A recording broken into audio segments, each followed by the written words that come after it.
Hello and welcome to the El Paso Eldercare channel. I'm Stephanie Townsend Ayala, your video host, and today we're speaking with Terrie Todd, the new owner of Comfort Keepers of El Paso and Las Cruces. Welcome, Terrie. Thanks, and congratulations, you just took over the ownership of Comfort Keepers. Tell me, what are some of the things you hope to do as the new owner of these services? Well, I appreciate you having us on your show, Stephanie. And one of the things we want to do as the owner of Comfort Keepers is to become the #1 resource in the industry for our community, both here in El Paso and Las Cruces. You know, there's a lot of services that and need in our community, and I want to be the resource for everyone. It's hard to be everything to everyone, but tell me what specifically services that you provide. Well, our particular services are called home care. And we go into people's home, and I like to say we're an extension of the family. We cook, clean, we can transport our clients to doctor's appointments, take them to beauty shop or get groceries. So, like family members, we're non-medical, but we are licensed, which is very important when you're looking for these kinds of services. Why is that so important, Terrie? Well, because we're regulated. And so we have to have a very high standard. We're licensed by the state, and we're governed by the Department of Aging and Disability within the state. That's where our license is.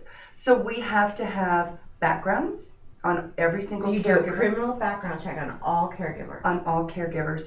And we also vet their driver's license. If you're going to be sending someone in to drive, you want to make sure they're a competent driver. So we do that, and then of course all of them are bonded. Awesome. And so that helps to protect people who may say, look, I realize home health care is the only way to avoid institutionalization, but having somebody come into my home that I don't know, that's a different story.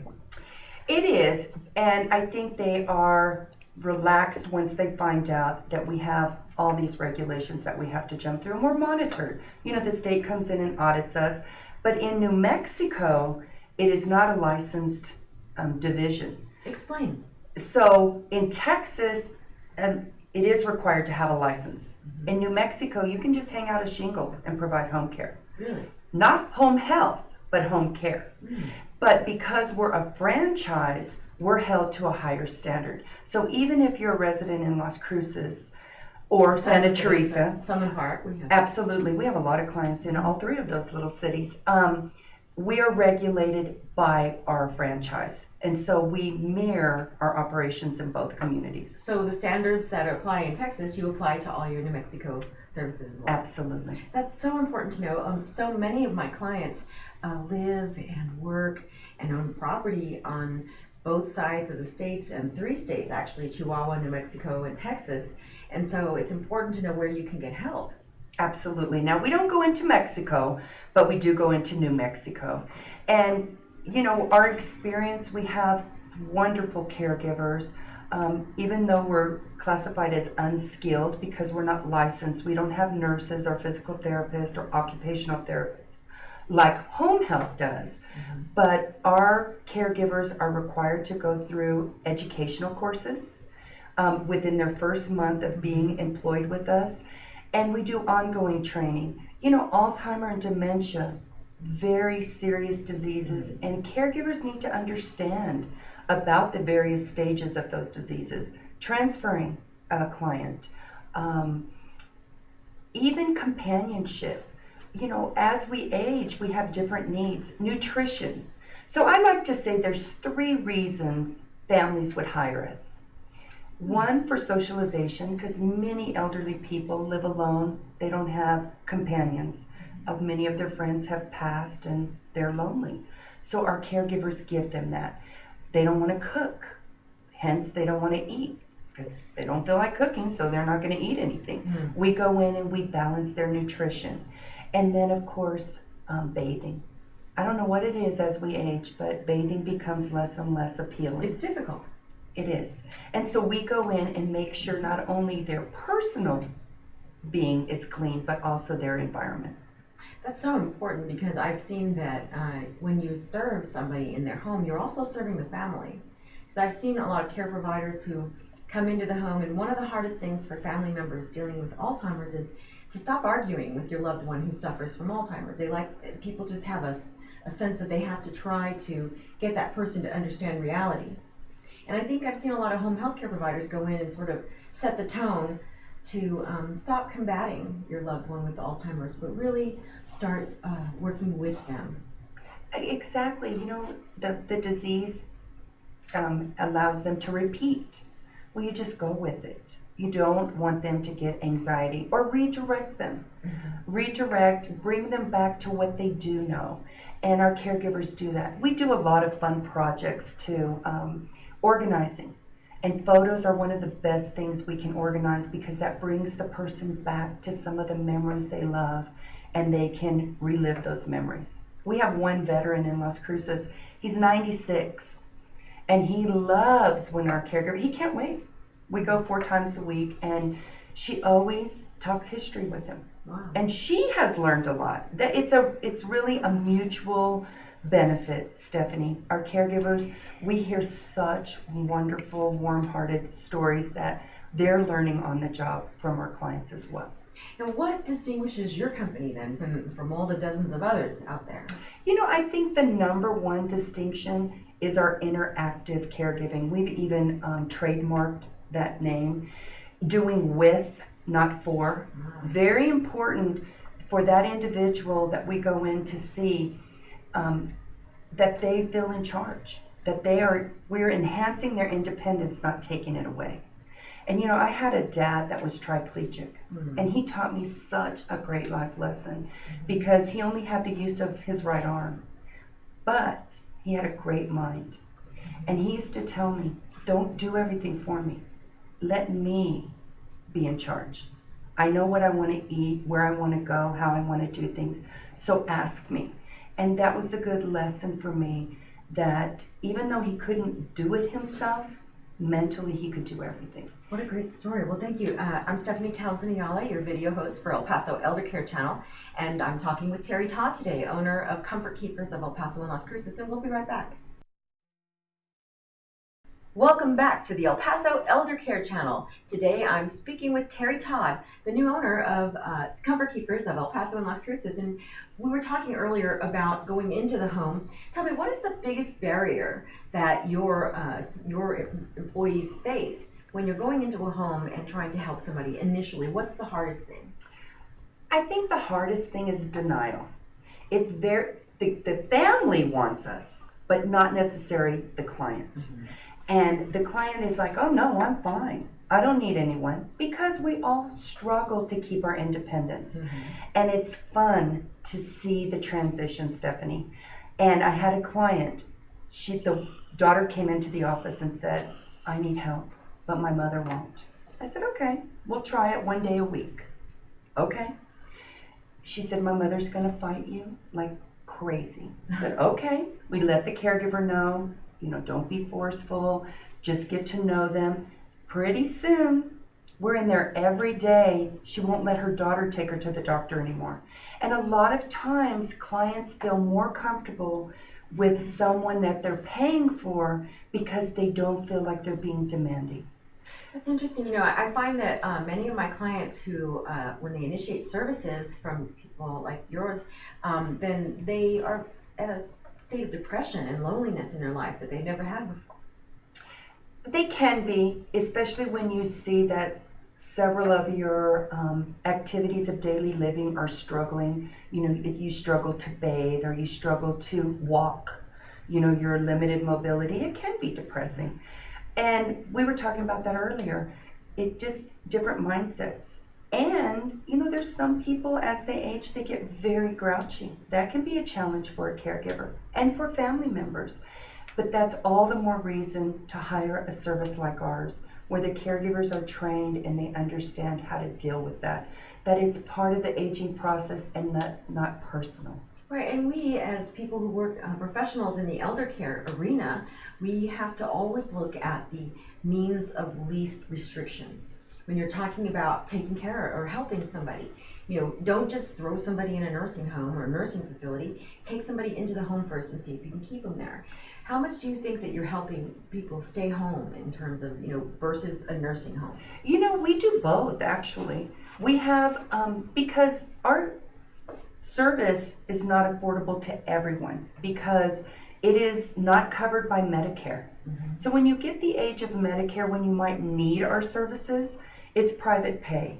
And even though long-term care insurance covers our services, not everybody has the financial means for 24/7 care. So sometimes the nursing homes are the only option. But then families can hire us to go into the nursing home to have more one-on-one care where it's affordable. So we work with facilities where the sitter for tenant hospital, they hire us. So if they have a risk patient, we can go in. So we do the gamut, Stephanie. It's not just going into the home, but going into independent living centers. Foster homes? Foster homes. We have the Adult Protective Service contract, so we can have that temporary as we transition the client. So it's not just, home is where you live, whether it's a nursing home or in your own private home, or if you live with your kids, or the kids live with you. That happens too. That's right. Well, sometimes, and often that's the best thing, is that some kids move in the last years of a parent's life, and that can be very helpful. What are some of the things that you want to say to those kids who might be living with a parent right now and watching you and thinking, oh my goodness, I think I need a call? I think that is the biggest challenge for the children that are the caregivers or the spouse that is the caregiver, because they feel guilty that, oh my gosh, I have to do this. I can't hire somebody. And I caution them, because we even provide the respite that a caregiver needs. All caregivers need a break. And so hire us to give you that little freedom so you can take care of yourself. That old term, caregivers need to take care of the caregiver, not just their spouse or their parent. So we do that often too. I have seen that happen when a spouse gets ill, then the caregiving spouse becomes the rock for a decade or 2 decades sometimes. Or sometimes they die first because they exhaust themselves. And so we caution them. And when we go in and do our in-home assessment, which there's no charge for, by the way, so even if you want to just talk about it, you can call us and we can counsel with the family at no charge. We go in and we see. Sometimes we see that poor wife exhausted, and we tell her, give yourself a break. Let us come in for 4 hours. Go get your hair done. Get your nails done. Go get a massage. Take care of you. We'll take care of your spouse. We'll take very good care while you're gone. And that sometimes is hard for them to let go. That's exactly the point. I have a lot of folks who come in and I say, you need to get help for your spouse or your parent, and you're right, they do feel guilty. They feel like there's something wrong with them for not having been able to handle it all on their own. But a lot of times these folks also have their own children they're dealing with, and their own spouses and jobs. And they call that the sandwich generation, where you have children still in school, you have your elderly parents, you're working, and you're pulled in every direction. That is why our business exists. And so I do hope people will call and even inquire about it. I think that when you're talking about having somebody come into your home, that's a real hard thing, though. I have to get over that issue with so many people, and especially women sometimes. They've been caring for and been the caregivers for 60 years for their families, and now suddenly you're telling them you have to let somebody do things for you, and that's a completely different story. It's amazing when we go into some of these homes and they're in their 80s, 90s. Had one client, 85, she had never had a housekeeper, no help at all. And we're telling her that she needed help. It was a struggle for her. But we said, give it a week. Let us see if it works. She never left. She worked side by side with our caregiver, but she did get comfortable. She could see that she could let go. So again, we don't go in and take over. We let them help direct. So what's the average amount of time that you come into a home? Like, for example, if I'm thinking about hiring you, how many hours do you see coming into the home, or how do you decide how to do that? Depends on that individual assessment and also the financial means. We have a minimum of 3 hours a visit, or we can take care of your loved one 24/7, 365 days a year. So it just depends on what the need is. The average client we have is about 22 hours a week. So you're going in probably 5 days a week? 5 to 7 if it's 3 hours a break it visit. up. Exactly. Come in the morning, get them out of bed, fed, showered, and maybe come in at night to clean them up and put them back to bed. Or even just that one time, but we have several clients that we take care of 24/7. Do you really? And you know, in terms of affordability, you said Medicare doesn't cover it? Medicare does not, but long-term care policies do, and we're seeing more and more of our clients as we age that have invested in the long-term care. And then of course different programs, like if they're Medicare, Medicaid does cover our services under the Star Plus program. Excellent. So when I apply for Star Plus for my clients, you're one of the agencies that will come out. Absolutely. Good to know, because the Star Plus program is so important. Tell me how much do you know, or in working with Star Plus, how many people do you think that it's serving in the community and Oh my how gosh, it's doing? thousands. And it's excellent. Now that it's under the managed care with Molina and Amerigroup, I think people are very happy. We work very well with both of those providers. And you know, we're one of many, but as you know, we're proud of what we do, so we're one of the best. Well, they say there's a 2-year waiting list right now for Star Plus, but I haven't found that to be the case. You know, we direct them to Maximus to go and see if they qualify, but then we get them from, so I don't know on your side how many are waiting. Well, one day I called and asked them for the waiting period, and they said it's 2 years. And then the same day I called for a different client, and they said there's no waiting list. So I think it depends on. Keep calling. Keep calling. That's good advice. Well, it's been so nice speaking with you, Terrie Todd, the new owner of Comfort Keepers of El Paso and Las Cruces. Thanks for being our guest today on El Paso Eldercare Channel. I'm Stephanie Townsend Ayala. See you soon.